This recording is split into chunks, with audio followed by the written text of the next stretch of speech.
एक गांव में एक मूर्तिकार रहा करता था। वो काफी खूबसूरत मूर्तियां बनाया करता था और इस काम से वो अच्छा कमा लेता था। उसे एक बेटा हुआ। उस बच्चे ने बचपन से ही मूर्तियां बनाना शुरू कर दिया। बेटा भी बहुत अच्छी मूर्तियां बनाया करता था और बाप अपने बेटे की कामयाबी पर खुश होता था। लेकिन हर बार बेटे की मूर्तियों में कोई ना कोई कमी निकाल दिया करता था। वो कहता था, बहुत अच्छा किया है, लेकिन अगली बार इस कमी को दूर करने की कोशिश करना। बेटा भी कोई शिकायत नहीं करता था।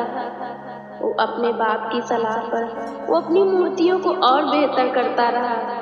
इसी तरह लगातार सुधार करने की वजह से बेटे की मूर्तियां बाप से भी अच्छी बनने लगी। और ऐसा भी टाइम आ गया कि लोग बेटे को बहुत सारे पैसे देकर मूर्तियों को खरीदने लगे, जबकि बाप की मूर्तियां उसके पहले वाली कीमत पर ही बिकती रही। बाप अब भी बेटे की मूर्तियों में कमियां निकाल ही देता था, लेकिन बेटे को ये अच्छा नहीं लगता था और वो बिना मन के उन कमियों को एक्सेप्ट करता था। लेकिन फिर भी अपनी मूर्तियों में सुधार कर ही देता था। एक टाइम ऐसा भी आ गया जब बेटे के सब्र ने जवाब दे दिया।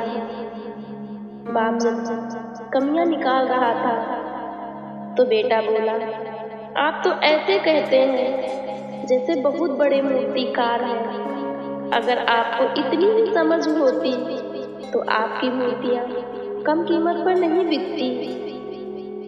मुझे नहीं लगता है कि आपकी सलाह लेने की जरूरत है।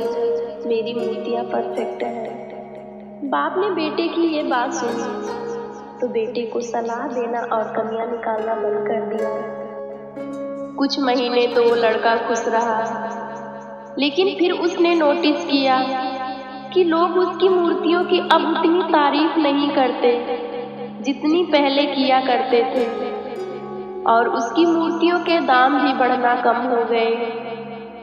शुरू में बेटे को कुछ समझ नहीं आया, लेकिन फिर वो अपने बाप के पास गया और उन्हें इस समस्या के बारे में बताया। बाप ने बेटे को बहुत शांति से सुना, जैसे कि उसे पहले से सब कुछ पता हो कि एक दिन ऐसा भी आएगा। बेटे ने भी इस बात को नोटिस किया और उसने पूछा, क्या आप जानते थे कि ऐसा भी होने वाला है? हाँ, क्योंकि आज से कई साल पहले मैं भी इसी हालात से टकराया था। बेटे ने सवाल किया, तो फिर आपने मुझे समझाया क्यों नहीं? बाप ने जवाब दिया, क्योंकि तुम समझना नहीं चाहते थे। मैं जानता हूँ कि तुम्हारे जितनी अच्छी मूर्तियां मैं नहीं बनाता। ये भी हो सकता है कि मूर्तियों के बारे में मेरी सलाह गलत हो,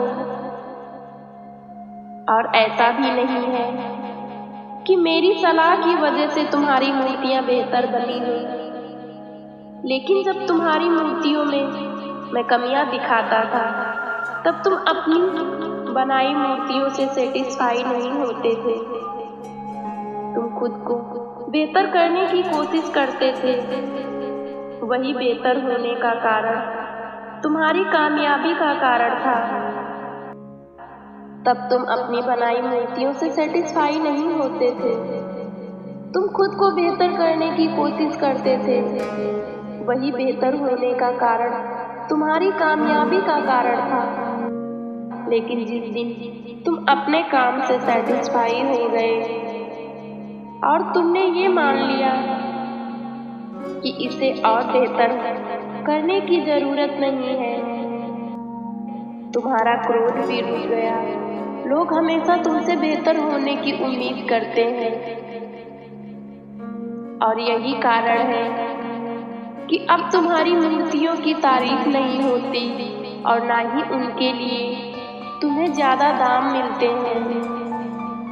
बेटा थोड़ी देर चुप रहा, फिर उसने सवाल किया, तो मुझे अब क्या करना चाहिए?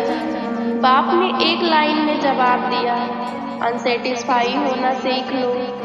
मान लो कि तुम्हें बेहतर होने की गुंजाइश अभी बाकी है।